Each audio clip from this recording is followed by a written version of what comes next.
So the International Monetary Fund, Menoka, say they've brought out a chilling message to President-elect John Dramani Mahama. Now, one of the things you have to note is that after the elections, no, and even before the elections, no, the Akufo-Addo administration, they have opted for an IMF intervention program. As a program, no, they gave Ghana money. They say, this kind of Ghana, no, it was to help stabilize the economy, because you realize this past 2 years the economy was really down and the dollar price was really up and things were not really going on well. So Akufo-Addo at 2016, he said he's not going back to IMF. It is Kasoye Breno. He vehemently went back to the IMF, and one thing we just saw is that we call back to IMF. IMF guidelines and maybe was some timi meeting and requirements be also meeting now. Yeah, this kind of more and Akufo-Addo through the finance minister then Ken Ofori-Atta, and they were able to meet all of those requirements. So IMF's about out said, okay, they are going to divide the money in 3 trenches, in 3 parts. First one Beba before the year, second one in the middle of the year, and the third one came right before December 7th election. And immediately after that, IMF already reported about Ghana's economy is on recovery, which means that now things are going on well post-pandemic and post COVID-19. That's after the COVID-19 pandemic. But let me know, can say after the president's John Dramani Mahama's win, IMF Edin Sembi Ababe to Jomo Party say, Omuni Akufo-Addo government, MPP government, Eko, and she say,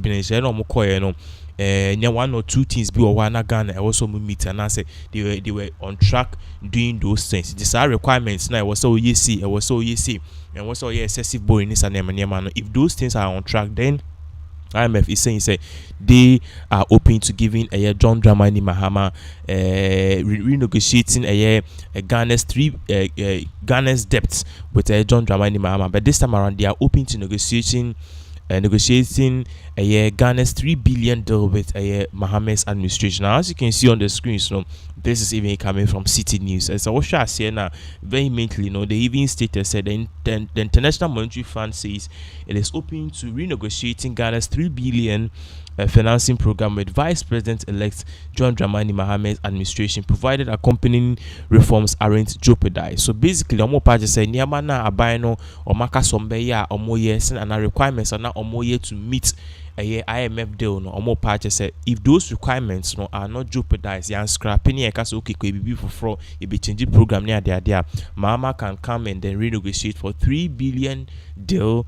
The NDC governments never at the end of the day, Ghana ebitimi edise no abua economic reforms any idea. Now aside from that too, IMF supported programs according to Bloomberg is developed individually for countries. South Africa IMF program say there, and I say Egypt's IMF program say there obiane there. So based on the country, the economy, the location, the geopolitical tension, and you timidly develop a format. I will say, okay, if you're able to meet these particular kind of format and requirements, you get this particular kind of money. Now, this particular thing, it has come at a point in time, and many people are saying, say, IMF can say a poison, and I say a drink which has been laced in poison. Ojia, wa untimin kuinim, also untimin bawechi. So Mahama should rather focus on how he can stabilize the economy, how he can use existing resources.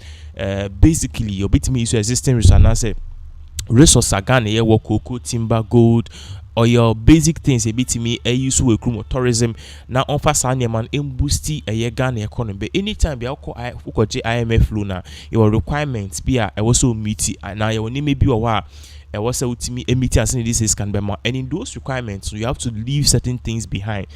Be also drop it. Now you rather do something because this kind of man or chill the fire. Niema ope. So we live to see how this whole thing will play out. But meanwhile, to John Dramani Mahama has met the UK commissioner. As I said, they paid a courtesy call to him after the election. You could see in some of the tuja.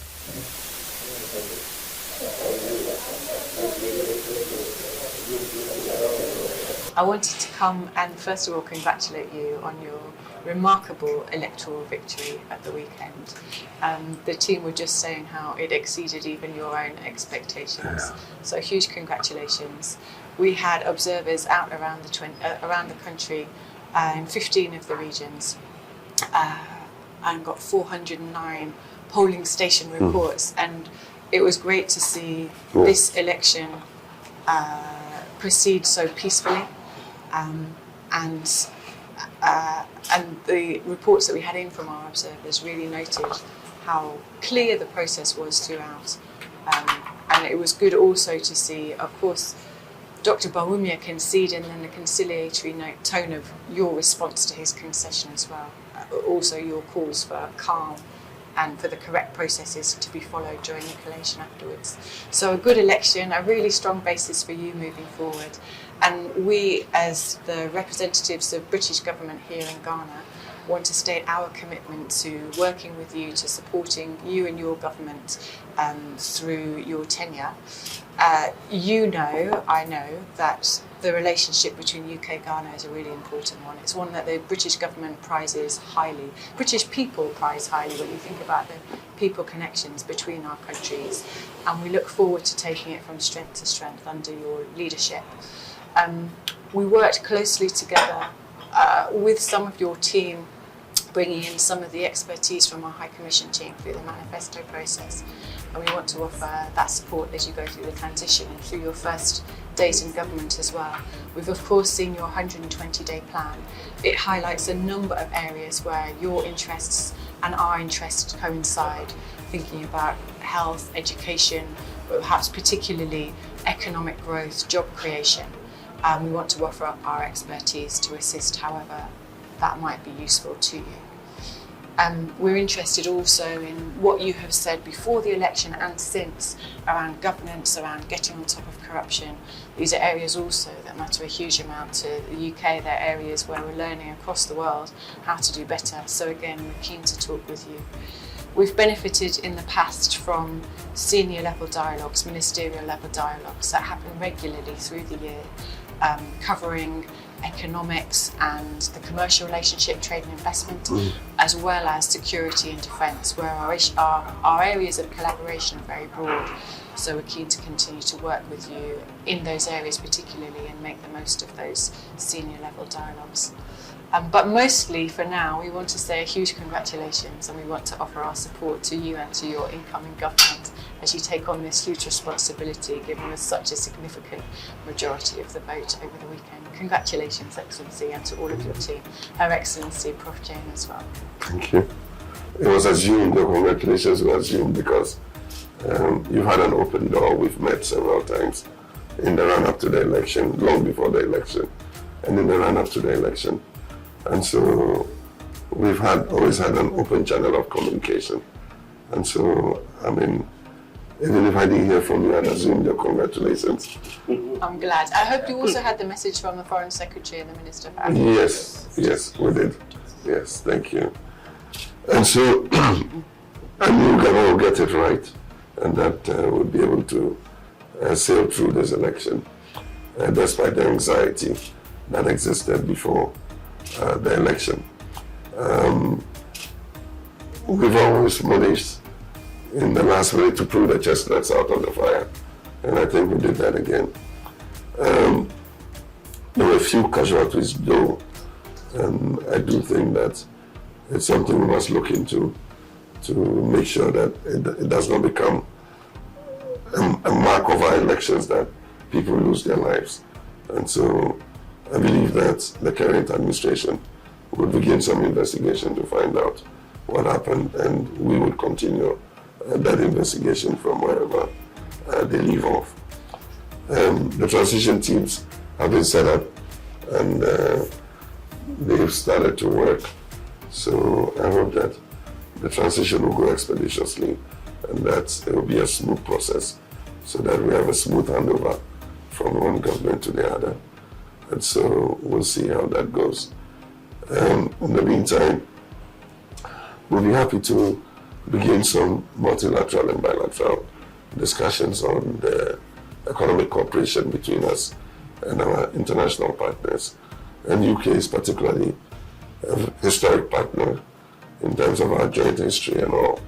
And so we'll be happy to look at what the cooperation is. Of course, our priorities are restoring economic stability. That's absolutely the priority. And the second is restoring economic growth and creating more job opportunities for young people. But we do have some emergencies we need to deal with, and that is the energy sector. It's the Achilles heel of the whole economic recovery effort. If we do not do something about the energy sector, it could crash everything that we're doing. So as quickly as possible, we want to look at whatever assistance we can get in looking at the whole energy value chain and making sure we have a more sustainable energy sector going forward. And so whatever our partners can do to be of assistance, both in terms of technical cooperation and also in terms of, resource mobilization, I think it's something we'd like to look at. Aside from that, I think so far so good. The cooperation we're expecting is what is ongoing. There are few signals that have been raised in respect of some contracts that some parastatals are trying to sign off at the last minute. That will commit government, the new government, even before it was coming to office. And so it's something that we've raised a signal about. And it's my hope that the Joint Transitional Team would take a look at it and deal with it. There are also reports of last minute mass recruitments into all the agencies, which will be a liability on the new government. And so that's something we've asked them to take up at the Transitional Team meeting and see how we can deal with those issues. But otherwise, I think we want to thank the UK for all the support and cooperation before, during, and after the election. We're still going to work by consensus because we need everybody on board to be able to move this nation forward. And so even though we have such a huge majority, we're still going to make sure that we carry along the minority and we achieve things by consensus rather than railroading things through. And so I want to thank you once again and your team for this visit.